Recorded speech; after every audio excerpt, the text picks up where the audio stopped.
সকলকে জয়গুরু। আশা করি আপনারা সকলে ভালো আছেন। পরম পিতা পরম দয়াল শ্রী শ্রী ঠাকুর অনুকূল চন্দ্রের শ্রীচরণে জানাই আমার শতকোটি প্রণাম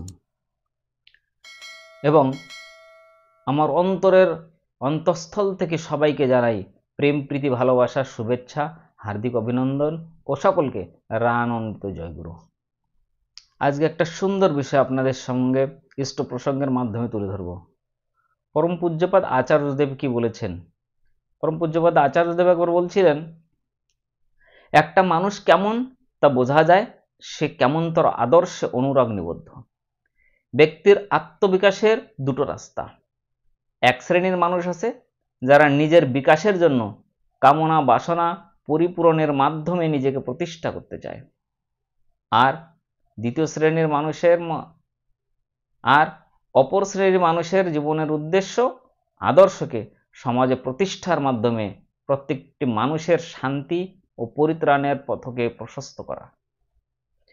আদর্শের প্রতি তার সুনিষ্ঠ অনুরাগ নিবদ্ধ কর্ম তাকে জীবন বৃদ্ধির প্রকৃত পূজারী ও স্থাপক করে তোলে।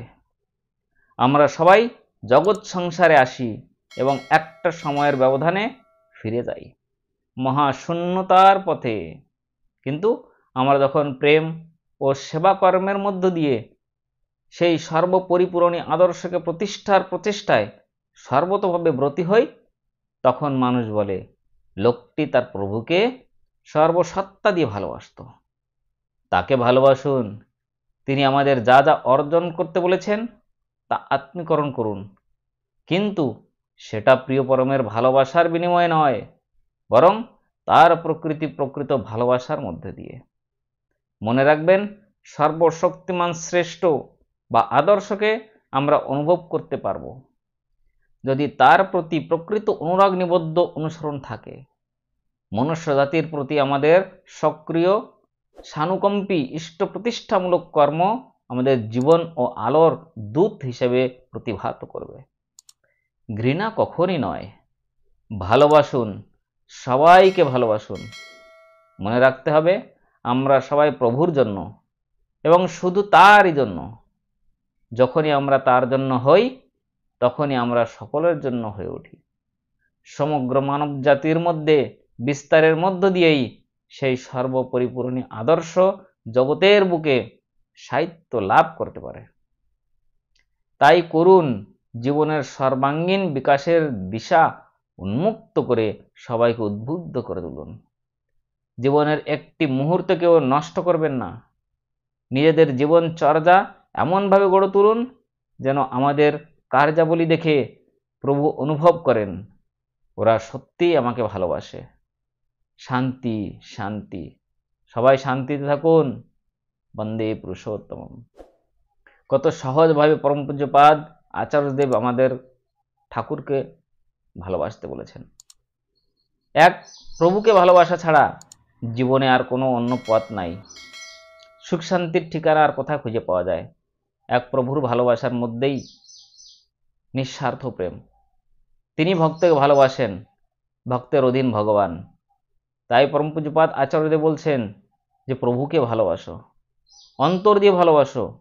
গভীর ভালোবাসার মধ্যে ভক্তের সঙ্গে ভগবানের মিলন হয়। তাই ভক্তের অধীন ভগবান। আমরা যদি তাকে ভালোবাসি, আমরা যদি তার জন্যই করি, সবসময় চিন্তা ভাবনা করি, তাহলে প্রভু খুশি হবেন। আরো বলেছেন, কাউকে ঘৃণা করো না।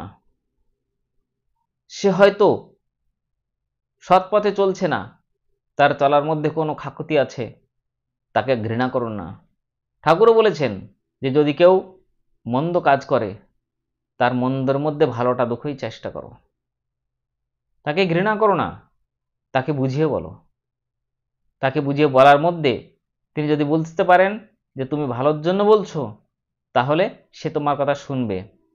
সেই খারাপ পথ থেকে সে ভালোর পথে এগিয়ে আসবে। আর সৎসঙ্গ তাই চায়। সৎসঙ্গের মধ্যে এসে কত না মন্দ লোক ভালো হয়ে যাচ্ছে।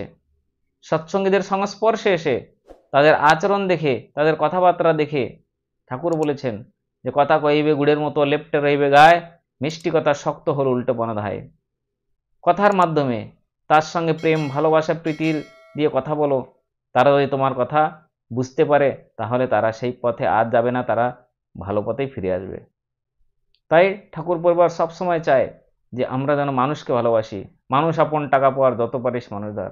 আমরা যেন মানুষকে ভালোবাসতে পারি, তাদের কাছে যেতে পারি, ঠাকুরের গুণগান করতে পারি তাদের সামনে। ঠাকুর কে, ঠাকুর কি চান, সৎসঙ্গ কি চায়, এই সব জিনিসগুলি যেন আমরা তাদের আচরণের মধ্যে দিয়ে বুঝাতে পারি। কর্মই শ্রেষ্ঠ। ঠাকুর বলেছেন তোমার কর্ম দেখেই তোমাকে মানুষ চিনবে যে তুমি একজন সৎসঙ্গী। তাহলে আমাদের চলন বলন কথন কেমন হওয়া উচিত, পূজ্যপাদ আচার্যদেব সেটাই আমাদের নির্দেশ করছেন, সেটাই বোঝার চেষ্টা করার। আর আমাদের আচার্যদেবের কথা মেনে চলাই একমাত্র কর্তব্য। তাহলে আমাদের এই যে জীবনটা একদম সুন্দর হয়ে যাবে, শান্তিতে ভরে যাবে আমাদের জীবন। প্রভুকে যদি আমরা ভালোবাসতে পারি, তোমার মনের মতন করে আমায় গড়ে নাও, প্রভুর মনের মতো করে আমাদের গড়ে নিতে হবে। আমাদের মনের মতো করলে হবেই না, তাহলে তো এটা স্বার্থ হয়ে যাবে।